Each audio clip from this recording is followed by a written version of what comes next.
Every year, the city balances its budget, much like the way we do at home. But an NBC4 investigation revealed the city of Columbus doles out millions of dollars in overtime. In 2017, more than $22 million of your tax dollars went to overtime pay, just to pay for employees, mostly for public safety. NBC4's Mark Taylor explains in tonight's You Paid For It. It's a number that's been growing over the last few years. Mark? Well, our investigation looked at every single Columbus employee that worked for the city and found some are making more than double their yearly salary in overtime. Local union leaders say some positions are being overworked, and that needs to change. This is 911. You have police or medical emergency? When you need help, 911 is there. Ma'am, I'll get you over to a medic. Hold on. It's why 911 dispatchers take in some of the largest numbers of city overtime. 23 people have to be in this room at all times, taking calls and dispatching cruisers. The highest paid was a dispatcher in 2017, earning more than $76,000 in overtime, more than doubling their annual salary of $60,000. It's a high but not uncommon number among Department of Public Safety employees.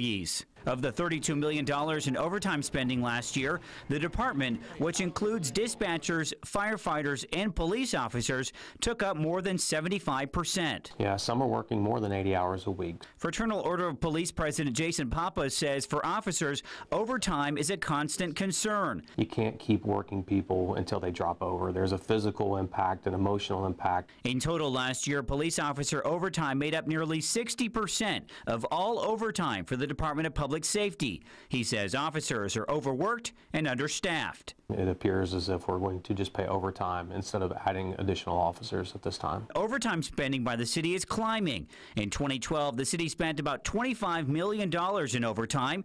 In 2017, that number climbed to more than $32 million. You will have spikes in certain overtime. The Director of Finance and Management for the City of Columbus, Joe Lombardi, says while the number of overtime hours may be increasing, it often saves taxpayer dollars. There can be a case made that it could be cheaper to pay the overtime than to pay for a new employee.